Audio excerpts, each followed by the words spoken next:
एक बार फिर अपने ही दांव में फंसी भाजपा और योगी आदित्यनाथ से आगे निकले अखिलेश यादव। दोस्तों, उत्तर प्रदेश में एसआईआर की प्रक्रिया के तहत तकरीबन 2,75,00,000 मतदाताओं के गणना पत्र अभी तक जमा नहीं हो पाए हैं। वहीं दूसरी तरफ सीएम योगी ने अपने नेताओं से कहा है कि समाजवादी पार्टी के नेता, कार्यकर्ता और उनका वोटर समूह बीजेपी से कहीं ज्यादा जागरूक है। यानी सीएम योगी आदित्यनाथ पहली बार ऐसा होगा कि समाजवादी पार्टी के कार्यकर्ताओं की तारीफ कर रहे हो, वरना योगी आदित्यनाथ हमेशा भी जब समाजवादी पार्टी के नेता कार्यकर्ताओं के लिए मुंह खोलते हैं तो गुंडे, बदमाश, पता नहीं क्या क्या चीजें कहते हैं। लेकिन इस बार योगी आदित्यनाथ समाजवादी पार्टी के कार्यकर्ताओं की तारीफ कर रहे हैं, उनके वोटरों की भी तारीफ कर रहे हैं। ऐसा क्यों है दोस्तों, हम आपको इस वीडियो में बताएंगे। वहीं इस पर अखिलेश यादव ने क्या कहा है वो भी हम आपको बताएंगे। आखिर क्यों जो एसआईआर की प्रक्रिया जिसमें भारतीय जनता पार्टी फुदक रही थी उसके ही हाथ पैर फूल गए हैं। दोस्तों, उत्तर प्रदेश में जो एसआईआर की प्रक्रिया चल रही है उसमें बीजेपी के लिए चिंता का विषय बन गया है। दरअसल हुआ ऐसा है कि अभी तक करीब 3.25 करोड़ मतदाताओं ने अपना गणना पत्र यानी एसआईआर फॉर्म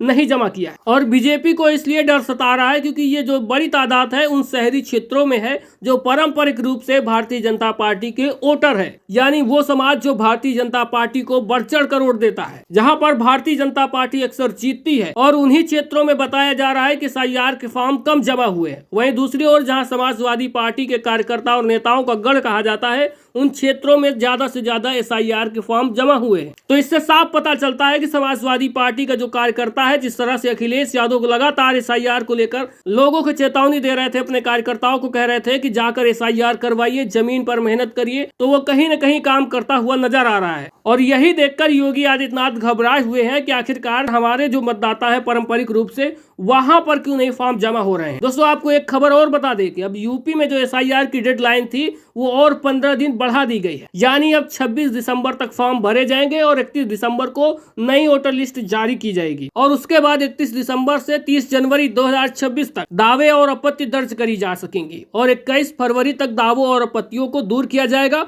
और उसके बाद अंतिम मतदाता की सूची 28 फरवरी को जारी होगी। यानी एक बार फिर एसआईआर की प्रक्रिया के लिए 15 दिनों की बढ़ोतरी कर दी गई है। तो वहीं आपको बता दें कि इस मामले पर अखिलेश यादव ने अपने कार्यकर्ताओं के लिए क्या कहा है। अखिलेश यादव ने एक पोस्ट लिखा है एक्स पर, उस पर लिखा है कि प्रिय पीडीएफ प्रहरियों, उत्तर प्रदेश का हर एक पीडीएफ प्रहरी बधाई का पात्र है जो एक एक वोट के लिए दिन रात एक करके अपना लोकतांत्रिक कर्तव्य निभा रहा है। हम हर एक पीडीएफ प्रहरी को प्रशस्त पत्र देकर उनके ऐतिहासिक योगदान को इतिहास में दर्ज कर देंगे और दुनिया को बताएंगे कि जब प्रभुत्ववादी ताकतें भारत की चुनाव प्रक्रिया को अपहत करने की कोशिश कर रही थी तो ऐसे में किस तरह पीडीएफ प्रहरियों के रूप में बूथ पर हमारे बीएलए, सेक्टर लेवल कार्यकर्ताओं और पदाधिकारियों और नेताओं ने अपने फर्ज को निभाया और लोकतंत्र में वोट डालने के अधिकार को बचाया। इनमें से हर एक व्यक्तिगत रूप से बधाई का सुयोग्य पात्र है। इस कड़ी में हम उन बीएलओ को भी ऐतिहासिक बधाई का पात्र मानते हैं जिन्होंने अपना सब कुछ दांव पर लगाकर अपना कर्तव्य बेहद ईमानदारी से निभाया। और इस कार्य के दौरान विभिन्न दबावों की वजह से जिन लोगों ने अपनों को गंवाया है उन परिवारों के साथ हम हमेशा पूरी संवेदना के साथ खड़े रहेंगे। सफर अभी बाकी है और संघर्ष अभी बाकी है। ये लंबा चौड़ा पोस्ट अखिलेश यादव ने किया है। तो कहीं न कहीं एसआईआर के मामले में भारतीय जनता पार्टी के कार्यकर्ता पीछे नजर आ रहे हैं तो समाजवादी पार्टी के कार्यकर्ता इस पर बाजी मारते हुए दिख रहे हैं।